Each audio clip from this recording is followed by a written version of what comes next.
हिंदू धर्म में संत होने का मतलब ये है। आप मुझे कोई ऐसा फॉर्मूला बता दीजिए कि हम असली गुरु और संत को पहचान सकें। अगर हमें किसी गुरु की तलाश करनी है, आजकल तो फैंसी बाबा बहुत हो गए हैं, तो आप इनको कैसे कैसे संतों को देखते हैं? आज हर कोई अमीर होना चाहता है, हर कोई फेमस होना चाहता है। क्या हर कोई गुरु दीक्षा दे सकता है? गुरु यूं ही गुरु दीक्षा। शंकराचार्य की उपाधि है क्या? रेवोल्यूशनरी गुरु थे वो। लेकिन इतना क्रोध। हाँ, क्रोध है उनके अंदर। एकादशी के व्रत में भी लोग साइंटिफिक लॉजिक। आप धर्म और साइंस को क्यों मिला ही रहे हो? हाँ, साइंस साइंस है, धर्म धर्म है। पूरी शंकराचार्य जी जो है, कहा जाता है कि वो शिव के अवतार है। साधु संत या जो भी आप उपमा दें, वो शव होता है। लेकिन ऐसी यात्राएं कर सकते हैं शंकराचार्य, एक राष्ट्र से दूसरे राष्ट्र, मतलब इन साधनों का प्रयोग कर सकते हैं, ट्रेन, हेलीकॉप्टर।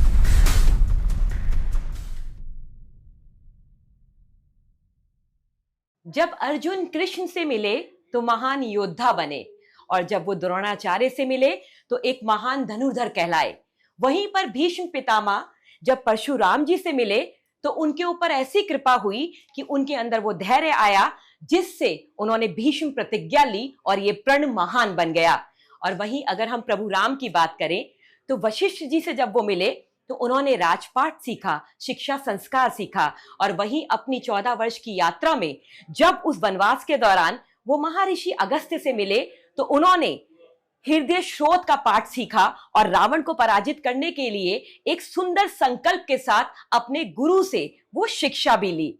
आप जानते हैं ये सारे उदाहरण मैं आपको क्यों दे रही हूं? मैं आपको बताना चाहती हूं कि एक संत की महिमा क्या होती है, और जब एक संत की गुरु रूप में कृपा होती है तो व्यक्ति व्यक्तित्व बन जाता है। और आज इस विषय पर बातचीत करने के लिए मेरे साथ हैं एक ऐसे वरिष्ठ पत्रकार जिनके लिए धर्म पर काम करना, धर्म के ऊपर लगातार काम करते चले जाना उनका शौक ही नहीं है, बल्कि ये कहा जाए ये भी एक कृपा है कि प्रभु ने उन्हें चुन लिया है इस यात्रा को महान करने के लिए। आज धर्म यात्रा में मेरे साथ भव्य श्रीवास्तव जी हैं, और जहां पर ये पत्रकारिता में मेरे वरिष्ठ हैं, वहीं पर भी एक आध्यात्मिक सोच के साथ एक नए रूप में धर्म को दुनिया के आगे लाना चाहते हैं। ऐसा धर्म जो शुद्ध भी है और सिद्ध भी है, जो साक्षात वेदों से निकल करके आया है, जिसमें कोई मिलावट नहीं है। मेरा पहला सवाल आपसे यही है कि संत क्या होता है? संत को समझने से पहले मैं आपको कहूंगा गुरु को समझिए। हाँ। बहुत सरल शब्दों में 2 अक्षरों के मेल से बना शब्द गुरु, जो हमें अंधकार से प्रकाश की ओर ले जाए। गु और रू तत्व है उसमें। हम सभी अपने जीवन में जब थोड़ा पीछे जाते हैं तो हमें एक ना एक टीचर याद रह जाता है। हाँ। सबको, किसी को मैथ्स का टीचर, किसी को साइंस का टीचर। क्यों याद रह जाता है? क्योंकि या तो उसने कभी हमें कोई ऐसी चीज बताई हो जो हमारे जहन में रह गई, या उसने कभी हमें मार्ग दिखाया हो।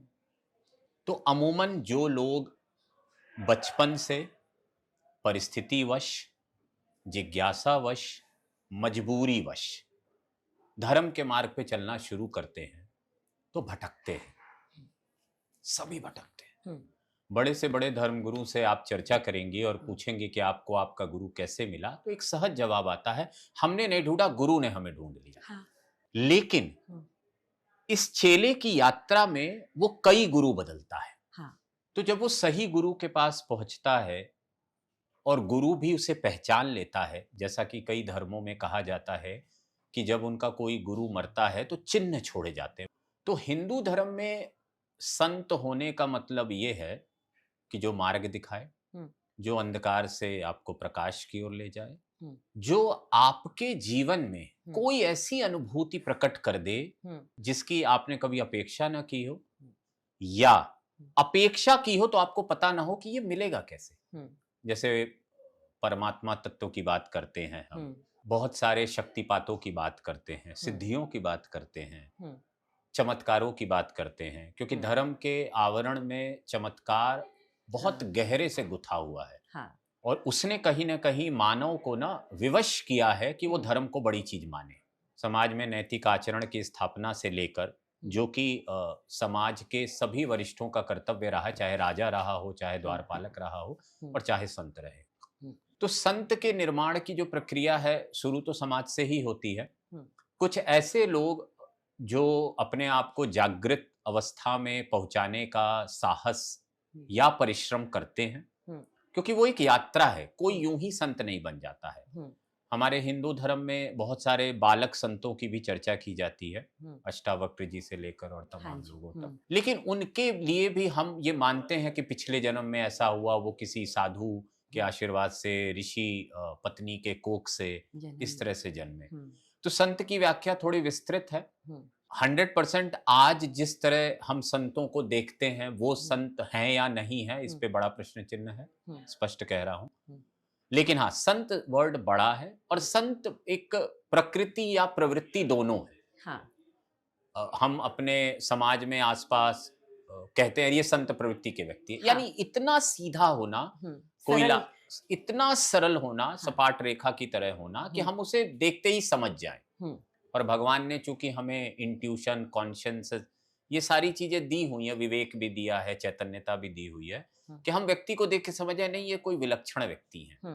तो आम आदमी के लिए संत की परिभाषा अलग होती है और धर्म के मार्ग पर चलने वाले व्यक्ति के लिए संत की परिभाषा अलग होती है। दोनों के लिए एक सेम नहीं होती है, क्योंकि एक में जिज्ञासा का स्तर बहुत ज्यादा होता है और एक में जिज्ञासा का स्तर सामान्य होता है, मेरे दुख कट जाएं, हाँ। मैं एग्जाम में पास हो जाऊं, मेरी हाँ। नौकरी लग जाए, छोटी छोटी, तो उसे हाँ। हर कोई संत लगता है। हाँ। आज की सबसे बड़ी विभीषिका यही है कि हमें हर कोई संत लग रहा है। क्यों? हाँ। क्योंकि हमको लगता है मेरा दुख दूर कर देगा। हाँ। हम टीवी चैनलों पर भी लोगों को आध्यात्मिक गुरु लिखा हुआ पाते हैं, तो हम अभी भी अंतर नहीं कर पा रहे हैं कि धर्म गुरु, आध्यात्मिक गुरु, ज्योतिषी, योगी में अंतर क्या होता है। और चूंकि हमने पैरामीटर ही सेट कर लिया कि मेरे दुख दूर कर देगा, हाँ, पीड़ा से शुरू कर रहे हैं, तो यहाँ पे प्रॉब्लम है। समाज को अपनी सोच को थोड़ा और उदार करना होगा, बड़ा करना होगा, और उसके लिए जरूरी है कि अध्ययन करे, टेस्टिंग करे। आज हम फिजिक्स की क्लास लेने जाते हैं तो 4 कोचिंग्स के रिजल्ट्स देखते हैं। तो इसी तरह धर्म में भी आने से पहले, गुरु तलाशने से पहले, संत के पास पहुंचने से पहले, उसे टैगिंग करने से पहले कि हाँ ये संत है, क्या कथावाचक संत हैं?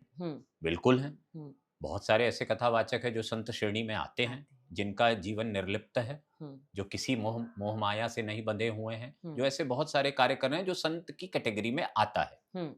लेकिन बहुत सारे ऐसे हैं जिनका विलासितापूर्ण जीवन है, जो सबको दिख रहा है। तो दिख तो सबको रहा है, पर हाँ, चुनाव का निर्णय करने से पहले आपको अपने ज्ञान का स्तर बढ़ाना। हम जब आपने कहा कि हम जब फिजिक्स लेते हैं या मैं कहती हूँ मैथ्स की कोई इक्वेशन सॉर्ट आउट करते हैं तो एक फॉर्मूला होता है।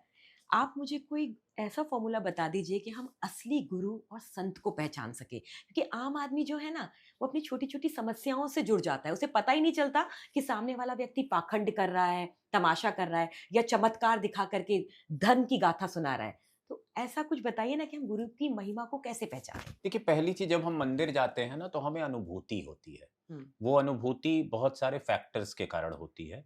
एक तो वो मंदिर का एक मनोविज्ञान है जो हमारे दिमाग में सदियों से बसा हुआ है कि मंदिर जाएंगे तो ऐसा कुछ होगा। हाँ। घंटी बज रही होगी, आरती हो रही होगी, भगवान के वस्त्र सजे होंगे, भगवान सुंदर लग रहा होगा, प्रसाद मिल रहा होगा, लोग पूजा कर रहे होंगे, एक पर्टिकुलर इष्ट की अलग तरह की पूजाएं होती हैं, उस भाव का पुजारी होगा, ऐसा त्रिपुंड लगाया होगा। हाँ। ऐसे मानक है मंदिर को लेकर, और हम उस भाव से मंदिर जाते हैं। और कभी हमारे प्रश्न चिन्ह नहीं उठता कि दुर्गा जी के 1 लाख मंदिर होने के बावजूद भी हमारी भावना हाँ। तब तक नहीं बदलती है जब तक ये कहा जाए ये वैष्णो देवी है, हाँ। या ये अलग अलग रूप बताने लगे। गुरुओं को लेकर भी हमारे यहाँ देखिए, धर्म में संप्रदायों का निर्माण किया गया। हाँ। धर्म शुरू में हो सकता है एक धर्म रहा हो, जिसको आप वैदिक धर्म कहिए, सनातन कहिए, हिंदू थोड़ा बाद में आया है वर्ड, लेकिन संप्रदायों का निर्माण हुआ।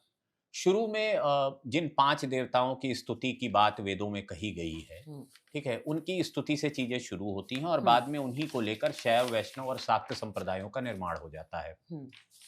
उसमें फिर अलग अलग संप्रदाय बन जाते हैं। आज हम जब शैव अखाड़े की बात करते हैं तो वहां पे हमें 7 अखाड़ों का पता लगता है। जब वैष्णव की बात करते हैं तो वहां पे हमें वल्लभ कुल का भी पता लगता है, निम्बार्क का भी पता लगता है, और भी बहुत सारे परंपराओं का पता लगता है। फिर उसमें मत आ जाते हैं, न्याय आ जाता है, सिद्धांत आ जाता है।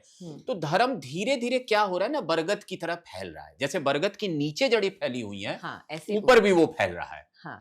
ऐसे में अगर हमें किसी गुरु की तलाश करनी है, ये समझना है कि ये फ्रॉड है या सही, एकदम सिंपल। ठीक है। हाँ। तो पहली चीज, पहला मानक होगा ज्ञान, कि क्या ये जिस संप्रदाय को रिप्रेजेंट कर रहे हैं, चाहे वो भले वैष्णव पंथ का एक संप्रदाय हो जो नाम जप पे मान लीजिए चर्चा करता हो, तो क्या ये उस संप्रदाय के मूल भावनाओं के करीब हैं? वो मूल भावनाएं क्या है, इसके लिए 100% थोड़ा सा अध्ययन करना हो।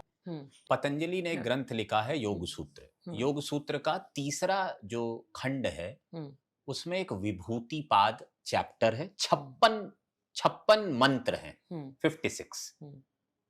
वो पूरा और पूरा सिद्धियों पे है। अगर आप उसे सही से पढ़कर अपना लेते हैं, और बहुत सिंपल है, राजयोग की 3 प्रक्रियाएं हैं, धारणा, ध्यान, समाधि। उस चैप्टर में पतंजलि ने लिखा है विभूतिपाद, कि धारणा, ध्यान, समाधि करके आप कोई सिद्धि, कोई भविष्य जानने की, किसी को सामने कुछ भी कर देने की, ऐसे बहुत सारे किस्से हैं सिद्धि के पुराने समय के, जब लोग अपने मुंह से ज्वाला निकालते थे। हाँ। एक हिमालय के संत हुए जो मुंह से आग निकालते थे। सुनिए। हाँ। उनको टेस्ट करने एक युवा संत गए कि आप मुंह से आग कैसे निकालते हैं? हाँ। तो उन्होंने कहा देख लो। तो उन्होंने उनसे कहा नहीं, पानी से कुल्ला करिए। तो उन्होंने कुल्ला करवाया, कहा अब निकाल के दिखाइए। वो निकाल देते थे मुंह से आग।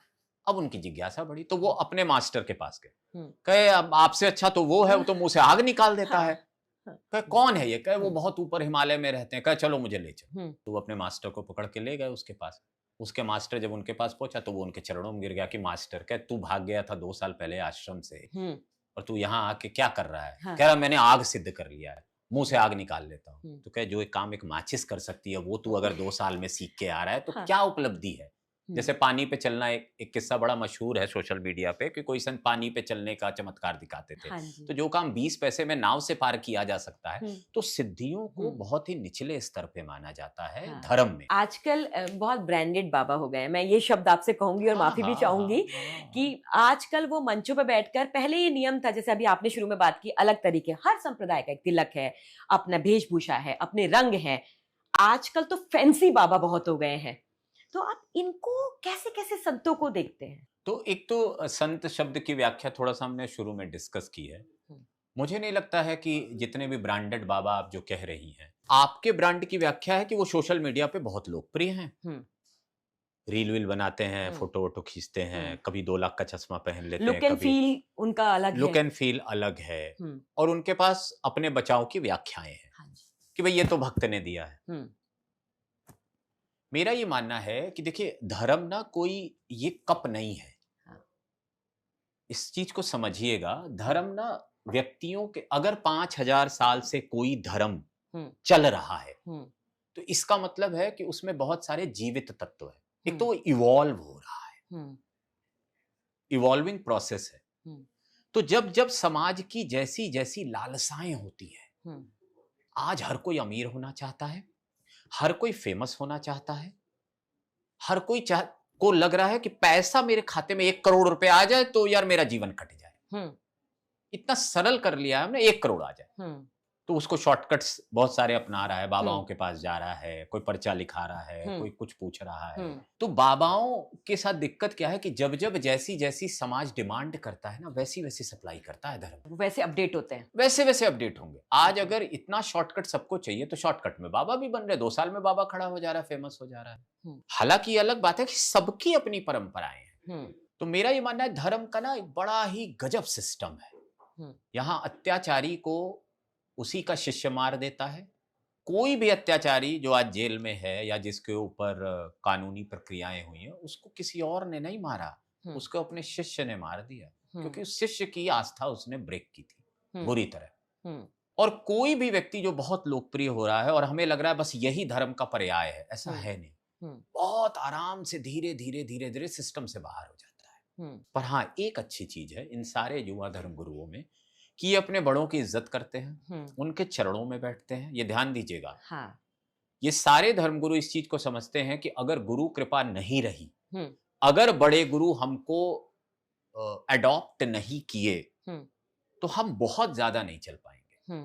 तो मेरे पास कोई भी मोह माया हो, कोई भी भजन हो, कोई भी सिद्धि हो, कोई भी चार्म हो, लेकिन उनको पता है कि ये एक सिस्टम है गुरु शिष्य का। तो सारे युवा धर्मगुरु आपने देखा होगा बड़े धर्मगुरुओं से लगातार मिलते रहते हैं।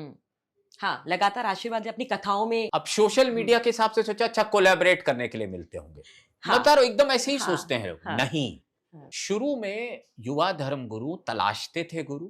मेरे मन में एक सवाल है और जी। बहुत दिनों से है। एक संत की या कहा जाए कथावाचक मैं कहूंगी, उनकी शादी होती है और सेलिब्रिटीज से भी बहुत अच्छी होती है। वो ग्रस्त में है, मतलब ऐसा नहीं है कि उन्होंने संन्यास ले लिया हो, लेकिन लोगों में दो राय बनती है कि कहाँ वो मंचों से बोलते हैं मोह माया इन सब से दूर रहो, और कहाँ वो इतनी भव्यता के साथ पूरा सिनेमेटोग्राफी के साथ शादी करते हैं। इसको आप कितना उचित और अनुचित मानते दो व्यवहार है, एक हाँ तो जी। वो जो व्यक्ति है ना वो किसी का बेटा है, हैं? हाँ। किसी का भाई है हम्म। और अब किसी का पति है। हम्म। तो एक तो वो एक सामान्य प्राणी है जो एक परिवार में जन्मा है, उस परिवार की इच्छा है और उस परिवार की परंपरा है कि वहां विवाह हो सकता है। वैष्णवों हाँ, में वैष्णव बहुत सारे पंथों में ग्रस्त। विवाह की परंपरा है। तो एक तो वो उस कर्तव्य को निभा रहा है, प्रथम। हम्म। दूसरा, एक बार एक शंकराचार्य जी हुए, स्वरूपानंद सरस्वती जी महाराज, ब्रह्मलीन हो गए। उन्होंने बड़ी प्यारी बात कही थी कि मेरी बातों को फॉलो करो, मुझे मत फॉलो मत करो। तो अगर मंच से वो मोह माया की बात कहते हैं तो मंच से इंद्रेश जी मोह माया की बात नहीं कर रहे हैं, गीता मोह माया की बात कर रही है। बहुत अंतर समझना होगा ना। हमारी गीता, हमारी रामायण, हमारी रामचरितमानस, हमारे 18 पुराण, हमारे उपनिषद, वो जो ज्ञान है उसमें, उसको सरलीकृत करके किसी व्यक्ति को धर्म प्रवक्ता बनाकर ज्ञान अर्जित कर वो समाज में दे रहा है। आपने क्या है ना कि चाय और कप का अंतर समझना होगा ना। चाय चाय है, जो चाय पिलाना, आप कप पे फोकस करती हैं, सब कोई करता है। अब वो अपने जीवन में अगर कोई ऐसा व्यवहार कर रहा है जो कि अनुचित है तो उसे सजा मिलेगी। लेकिन अगर वो कोई ऐसा व्यवहार कर रहा है जो कि समीचीन है और या जो कि परंपरा के हिसाब से गलत नहीं है, हाँ, स्वीकार है। 5 स्टार में शादी करना उनका निर्णय है, वो वृंदावन की कुटिया में भी कर सकते थे, लेकिन परिवार को लगता है करना चाहिए, जिस पे समाज बट जाता है। मोह माया की बात करते हैं और ऐसा हो रहा है। तो मोह माया की बात वो उस व्यक्ति का ज्ञान कितना हो सकता है, 100 जीबी, 200 जीबी, 9000 जीबी। मानो दिमाग की क्षमता 9000 जीबी है, न्यूरो साइंस कहता है। पर वो तो उस किताब में लिखा हुआ ज्ञान समाज में, मैं डिफेंड नहीं कर रहा हूं। इन लोग के बहुत सारे व्यवहार हैं जो डिफेंडेबल नहीं है, लेकिन मैं ये कह रहा हूं कि क्योंकि वो समाज में है, एक व्यवस्था में है, एक परिवार में है, तो वो उसके अनुरूप व्यवहार कर रहा है। मंच पे, व्यास गादी पे जाने के बाद वैसे भी उस व्यक्ति का स्वरूप अलग होता है। हाँ। वो एक अलग मोड में होता है। हाँ। और उसे जिम्मेदारी यह है कि उसने जो भगवत गीता याद की हुई है, जो उसे समझ आ रहा है, उसको सरल भाषा में जनता में उतार दे। कोई भी व्यापारी व्यापार करते वक्त शुद्ध नहीं रह सकता है, क्योंकि उसे व्यापार की जो दुविधाएं हैं, व्यापार की जो समाज की दिक्कतें, वो करनी ही पड़ेगी। तो मंच से उतरने के बाद वो व्यक्ति क्या है और मंच पे बैठने के बाद व्यक्ति क्या है, ये दो अलग व्यक्ति है, मैं तो हमेशा मानता हूं। तो हमें उस तरह थोड़ा उदार होके देखना पड़ेगा। हाँ, लेकिन अगर वो कोई ऐसा व्यवहार करते हैं जो ऐसा है कि जिसकी कोई व्याख्या, और कई बार ऐसे कथावाचक क्षमा मांगते हैं। हाँ। आपने भी देखा होगा, कभी ऐसा नहीं होता था, पर हमने तो इस देश में देख लिया, मुरारी बापू क्षमा मांगते हैं। कभी राधा पे कुछ निकल गया, आप छोड़िए, कार्षणी महाराज, गुरु शरणानंद जी महाराज, जो कि नंद बाबा कहे जाते हैं गोकुल के, कृष्ण पर एक बार बोल गए और उन्होंने दंडवत करके ब्रज से क्षमा मांगी। तो ये होता है संत का व्यवहार, कि गलती शरीर से हो सकती है और मैं क्षमा मांगता हूं अगर मुझसे गलती हुई है। गुरु दीक्षा की एक परंपरा होती है, और क्योंकि मैं वृंदावन जब भी जाती हूँ तो मैं देखती हूँ कि हर व्यक्ति खुश होता है कि हम गुरु दीक्षा लेकर आए हैं। मैं ये जानना चाहती हूँ आपसे, क्या हर कोई गुरु दीक्षा दे सकता है? नहीं, हर कोई कैसे दे सकता है, ये सवाल है मेरा, क्योंकि पीएचडी की डिग्री यूनिवर्सिटी ही देगी ना। लेकिन आम आदमी वो कुछ संप्रदाय से इतना वो नहीं जानता है, तो वो कैसे जाने कि गुरु दीक्षा लेनी है तो हमें ये देख लेना चाहिए। मेरा अपना मानना है, गुरुओं ने एक परंपरा बना रखी है और गुरु यूं ही गुरु दीक्षा नहीं देते हैं। हाँ। मैंने कई गुरुओं के यहाँ देखा, साल में एक बार देते हैं, गुरु पूर्णिमा या स्पेशली गुरु पूर्णिमा पे देते हैं। अब और भी चलन हो गए हैं, नए चलन भी हैं, लेकिन फिर भी मेरा अपना मानना है कि वो टेस्ट करके ही देते हैं, क्योंकि हमारे शास्त्रों में तो यहाँ तक कहा गया है कि गुरु दीक्षा देने के बाद तो आपका कार्मिक संबंध जुड़ जाता है। बिल्कुल। जो पाप शिष्य करेगा वो गुरु के सर आ जाता है। हाँ, अगर वो पूर्ण नहीं करता है अपनी चीजों को जो बताएंगे तो गुरु के तो ऊपर आता है। इसलिए मेरा मानना है कि सोशल मीडिया देखकर बहुत सारे लोग गुरु दीक्षा और वस्त्र हम्म, पहनना शुरू कर हम्म, चुके हैं और टीका त्रिपुंड और तमाम चीजें करने लगे हैं। हम्म, लेकिन गुरु दीक्षा मेरा अभी भी मानना है बहुत भारी संख्या में नहीं मिल रही है। हर आश्रमों में एक प्रोसेस है कि अच्छा गुरु दीक्षा आचार्य दे सकता है, हाँ, ये अच्छा, ध्यान रखनी बात है। हाँ, अब आचार्य कौन होगा? तो आचार्य की भी व्याख्याएं बताई गई हैं कि हर धर्म में कौन आचार्य होगा। हर कोई आचार्य नहीं है ना, उसके भी क्रम है। बटुक होता है, बटुक के बाद भी शास्त्री की पढ़ाई करता है। अगर वो उस माध्यम से आ रहा है तो उसमें भी आचार्य की एक डिग्री होती है। हाँ, शास्त्री के बाद आचार्य होता आचार्य है। के बाद ही। लेकिन इस जो हमारी पारंपरिक व्यवस्थाएं हैं उसमें बहुत सारे परिवारों में, जैसे वैष्णव धर्म में बहुत सारे परिवारों में पुत्र ही अब बाद में आचार्य हो जाता है। लेकिन शैव परंपराओं में आचार्य बनाने की पूरी एक परंपरा है। अवधेशानंद गिरी जी महाराज अगर जूना अखाड़ा के आचार्य महामंडलेश्वर हैं तो महामंडलेश्वर वही बना सकते हैं, बिना उनके नहीं बन सकता है। और अगर और गुरुज हैं, और चूंकि सारे गुरु लिनियज से आ रहे हैं, जो बिना लिनियज के आ रहे हैं उनकी कहानी अलग है, वो तो भी एक नया ट्रेंड है अभी धर्म का। ठीक है, और वो दंड फंद तमाम चीजें वहां पे होती होंगी।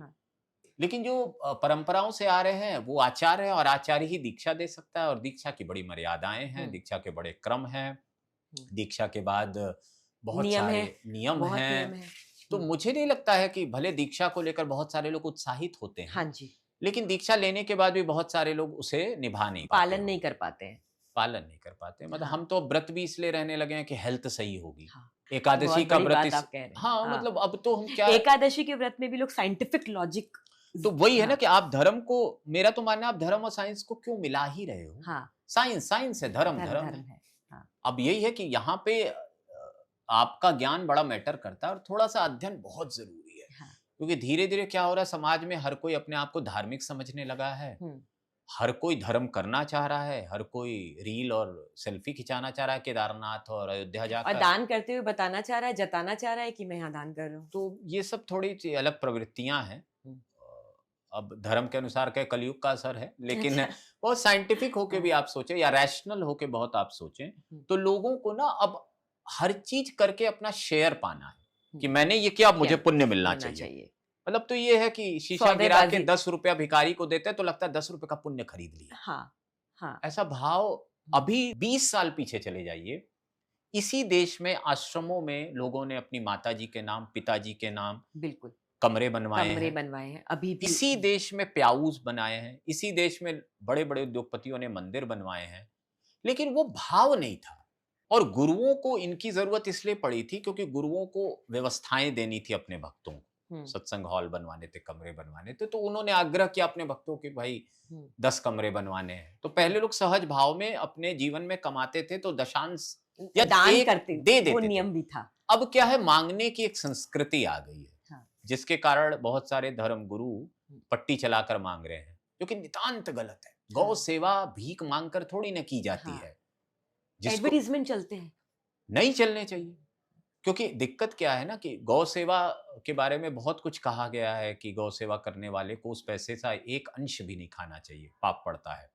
पर तो अब ये सब कठिन हो गया है। आप मेरे सामने हैं और शंकराचार्य जी पे बात ना हो, ऐसा हो नहीं सकता। मैं मुख्य मुद्दे पर आती हूँ।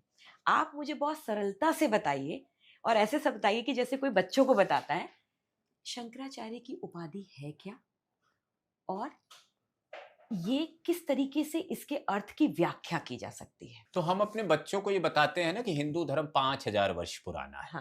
हमारे शास्त्र ये कहते हैं कि केवल कलयुग ही 1,96,000 वर्ष का है। तो हम कल्पों में, मतांतरों में समय की गणना करते हैं कि एक कल्प 10,000 वर्ष का होता है, ब्रह्मा जी के एक दिन के बराबर, काइंड ऑफ। तो ये हमारे बच्चों को समझ नहीं आता है। तो अगर 5,000 वर्ष का हमारा इतिहास है, जो कि आजकल सबसे ज्यादा मान्य कहा जाता है, तो उसमें धर्म अगर किसी भी वजह से आया, प्राकृतिक वजहों से आया हो, वेद जो हमारे ग्रंथ हैं उनको अपौरुषेय कहा जाता है, यानी वो किसी व्यक्ति द्वारा नहीं लिखे गए। और रोचक ये भी है कि और धर्मों में भी ऐसे ही कहा गया है कि इंफॉर्मेशन डाउनलोड हुई। तो वेद अपौरुषेय थे, उनकी श्रुति और स्मृति के अनुसार बहुत समय तक ज्ञान ट्रेवल किया है। फिर वो जब लिपिबद्ध होने वाली स्थिति में आया है तब उसे किताबों में लिखा गया। तो जब किताबों में लिखा जाने लगा तो हमें वैसे गुरुओं की जरूरत पड़ी कि जो उस परंपरा को अक्षुण्ण रखें, जो उस परंपरा को ट्रैवल करें। सीधी सी बात ये कि आगे ले जाएं, कैसे होगा। तो एक गुरु शिष्य परंपरा का प्रादुर्भाव हुआ। इसी गुरु शिष्य परंपरा में आगे चलकर एक ऐसा समय आया जब बहुत सारे संप्रदाय, बहुत सारे विचार जो हिंदू धर्म को प्रभावित करने लगे। ऐसे समय में 2500 वर्ष पूर्व का तकरीबन केरल के कालड़ी गांव में एक बच्चे का जन्म होता है, मुश्किल से जन्म होता है। उसकी भी कथा है आदि शंकराचार्य के जन्म की। और बहुत अल्पायु का एक बालक पैदा होता है, क्योंकि जो उनके माता पिता थे शंकर के, उनको यही आशीर्वाद मिला कि या तो ऐसा बालक ले लो बहुत समय तक जिया, या तो कम उम्र का बालक लो और बड़ा कार्य करके चला जाए। तो उन्होंने वही तय किया। फिर आगे की कथाएं हैं कि कैसे वो 4-5 साल तक अध्ययन कर लिया। और आज भी ऐसे बहुत सी प्रोडिजी हम देखते हैं, छोटे छोटे बच्चे हैं जिनको बहुत कुछ याद हो जाता है। और आप किसी गुरुकुल में चले जाइए, इतने बड़े बच्चे को 1000 श्लोक याद होगा, कंठस्थ। तो ये कोई बहुत इस पे चकित होने की जरूरत नहीं है। वो बच्चा नर्चर हो रहा है, उस नर्चर प्रोसेस में आपने जो डाल दिया वो सब ग्रास्प कर लेगा। और इसके बहुत सारे साइंटिफिक उदाहरण भी हैं समाज में। तो वो बच्चा जब अपने गांव में जितना अध्ययन कर सकता था कर लिया, उसने कहा मुझे और अध्ययन करना है। तो वो पैदल चल के नर्मदा किनारे अपने गुरु के आश्रम में आते हैं, वहां पे फिर वो ज्ञान लेते हैं। और मेरा मानना है कि रेवोल्यूशनरी गुरु थे वो इसलिए आए थे कि उस समय की जो धर्म की स्थिति थी, और उनसे पहले भी तो धर्म था। ऐसा तो नहीं आदि शंकराचार्य पर हिंदू धर्म था ही नहीं, बिल्कुल था, चल रहा था। आचार्य हुए, बहुत सारे गुरु हुए, उन्होंने पुस्तक 1 लाख से ज्यादा ग्रंथ लिखे गए हैं हिंदू धर्म में। अभी मुश्किल से 3-4 हजार ही हैं हमारे पास, क्योंकि श्रुति स्मृति लेखन में बहुत सारा नष्ट हुआ है। आक्रांताओं के कारण भी हुआ है और सहेजने के कारण भी हुआ है। और धर्म में ना देखिए स्ट्रक्चर समय के साथ बने, ऐसा नहीं को कोई स्ट्रक्चर बना दिया गया। आदि शंकराचार्य को सबसे ज्यादा श्रेय इसीलिए दिया जाता कि उन्होंने स्ट्रक्चर बनाया। 4 मठ बनाए, पीठ बनाई, अखाड़ों का निर्माण किया। हालांकि अखाड़ों का निर्माण आदि शंकराचार्य के काफी बाद हुआ था, लेकिन फिर भी हम मानते हैं अखाड़ों का निर्माण किया, मढ़ियों का निर्माण किया। उन्हीं मढ़ियों के आधार पे 52 शक्तिपीठ बने, 52 मढ़ियां बनाई थी शंकराचार्य, उन्हीं के आधार पे 52 शक्तिपीठ बन गए। हर मढ़ी पर एक सन्यासी को बैठाया जो बड़ा चमत्कारिक होता था। तो इस तरह की उन्होंने एक व्यवस्था बनाई। पूरे देश में घूम के 600 से ज्यादा शास्त्रार्थ किए। किससे किए? तब तो क्रिश्चियनिटी भी नहीं थी, इस्लाम भी नहीं था, तो यानी अपने ही धर्म से किए। चलिए बौद्ध जैन आप ले लेते हैं, तो अपने ही धर्म में आ रही कुरीतियों से उन्होंने मांत्रिकों से, तांत्रिकों से, बहुत सारे उस समय के जो पंथ है उन्हीं से शास्त्रार्थ करके एक सिद्धांत को स्टैब्लिश किया। जैसे E = mc², वैसे उन्होंने कहा द्वैत। और इतनी प्यारी बात कही कि आत्मा और परमात्मा अलग नहीं है, एक ही है। कितनी बड़ी बात। अहम ब्रह्मास्मि। नेटफ्लिक्स पर सेक्रेड गेम्स देखते वक्त अहम ब्रह्मास्मि, वो जो एक्टर है पंकज जी त्रिपाठी जी, वो बोलते हैं कि मैं ही भगवान हूँ, ब्रह्म हूँ। तो वो कोई नई बात नहीं बोल रहे हैं। वो तो 2500 साल पहले बोल गए कि तुम ही आत्मा हो और तुम अपने आप को अपग्रेड करके परमात्मा बना सकते हो। इतनी पावर है तुम्हारे अंदर, बस तुम्हें परिष्कृत करना है, सही मार्ग पर चलना है। मतलब जैसे समाधि की एक अवस्था है जो पतंजलि के अष्टांग योग में कही जाती है, ठीक है, यम नियम, आसन, प्राणायाम, प्रत्याहार लेकर समाधि की अवस्था में पहुंचते हैं। समाधि की अवस्था शिव की अवस्था है। तो बहुत सरलता से भी तो उन्होंने कहा आत्मा परमात्मा एक, सारा द्वंद्व ही खत्म हो गया। हर कोई अपने आप को परिष्कृत करने लगा, चाहे साधना के द्वारा, चाहे तप के द्वारा, चाहे जप के द्वारा, चाहे कोई भी और विधि बताई गई उसे। फिर धीरे धीरे अयनार नयनार का थोड़ा युद्ध शुरू होता है शैव वैष्णवों के बीच में। साउथ इंडिया में इनको अयनार नयनार कहा जाता है। अच्छा। तो उनके युद्ध शुरू होते हैं, तो वैष्णव मत का प्रतिपादन होता है। रामानुज जी आते हैं, रामानुजाचार्य, चारे बन- जिन्होंने द्वैताद्वैत सिद्धांत, फिर उसके बाद मध्वाचार्य जी आते हैं, और भी ऐसे बहुत सारे गुरु, विशिष्टाद्वैत आता है, जहां ये कहा जाता है कि आत्मा और परमात्मा अलग अलग अलग है, है। परमात्मा अलग है, आत्मा अलग है, दोनों एक नहीं हो सकते। सबसे रोचक बात आप समझिए, जब जब जो जो सिद्धांत आया उसको समाज ने स्वीकार्य किया, विरोध के बावजूद, लड़ाइयों के बावजूद।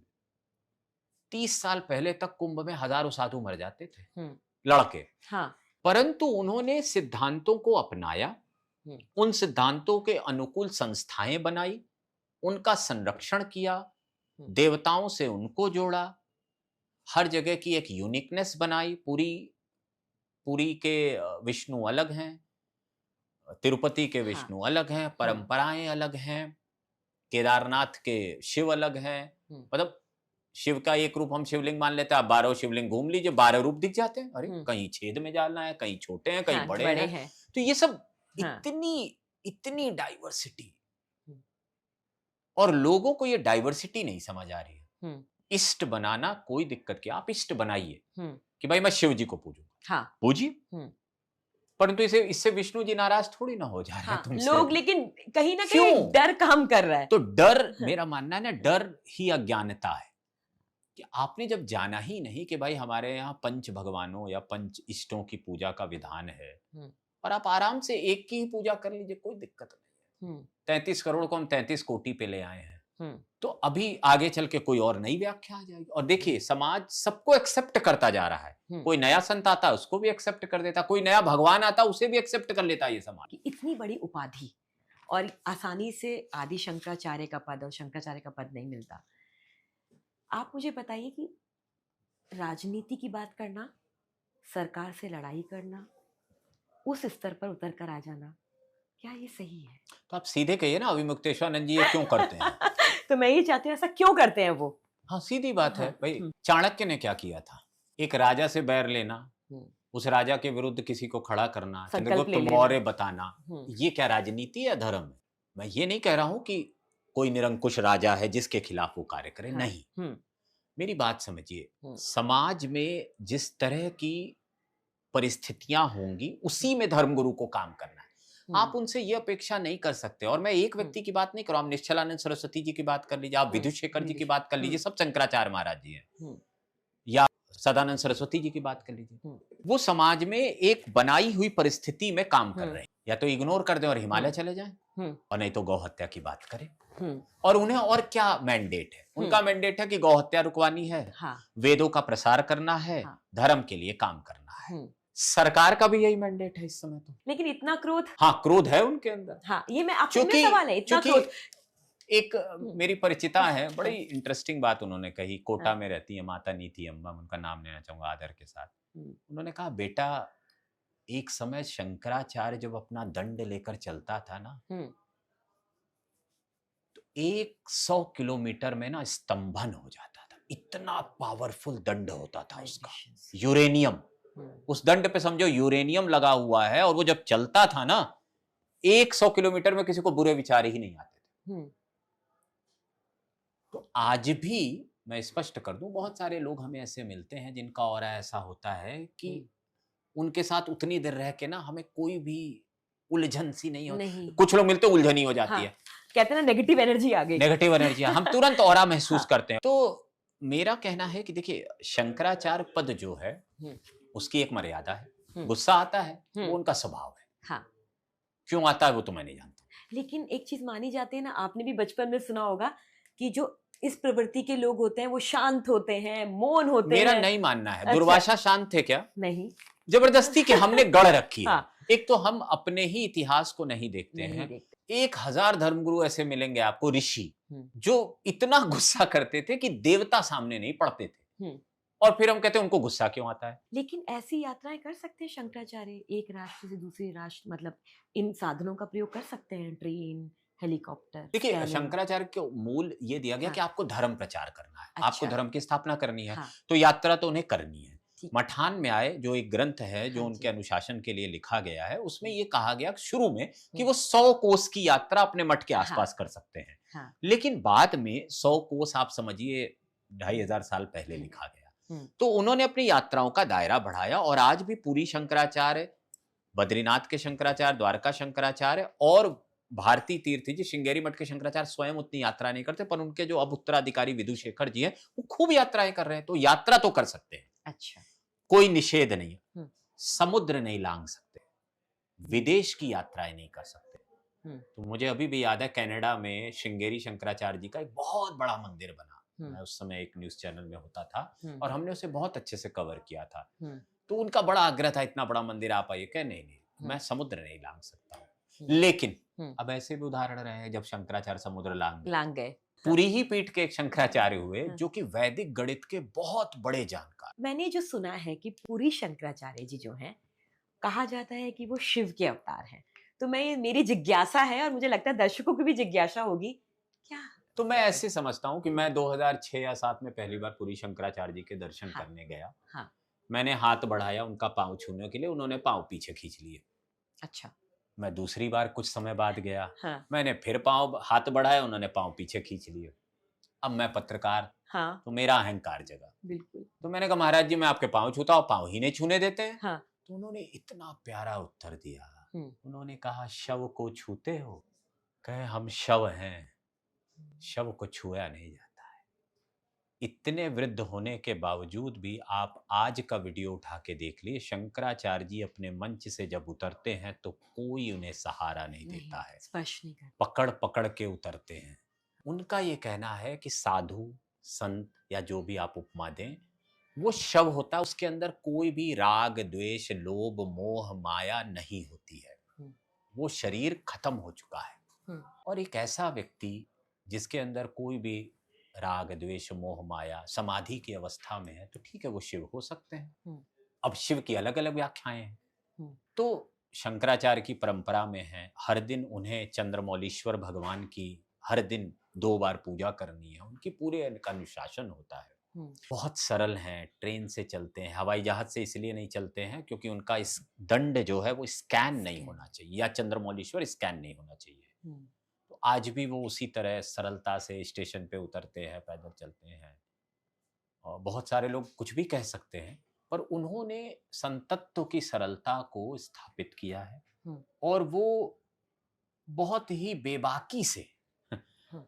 बेबाकी से धर्म कर रहे हैं और अपनी परंपरा को निभा रहे हैं। हुँ। उनको प्रणाम है, क्योंकि हमें ऐसे संतों की जरूरत है हुँ। जो मर्यादा को स्टैब्लिश करें। धर्म यात्रा में हमसे बातचीत करने के लिए बहुत-बहुत धन्यवाद। प्रणाम। नहीं, हाँ, प्रणाम। जो सरल है, उसके पास शरणागति है।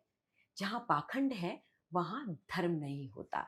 और बहुत सुंदर बात पॉडकास्ट में कही गई, वो ये कहा कि बात निकल कर के सामने आई कि तर्क होना चाहिए, ज्ञान होना चाहिए, मगर द्वेष नहीं होना चाहिए, अहंकार नहीं होना चाहिए। 2 लोग जब ज्ञानी होते हैं, किसी उपाधि के पद पर बैठे होते हैं, वो तर्क संगत झगड़ा करते हैं, मगर उन दोनों में अहंकार का टकराव कभी नहीं होता। इसी चीज को आप अपने जीवन में उतार लीजिए। यही होता है धार्मिक होना, आध्यात्मिक होना और पूर्ण शरणागति होना।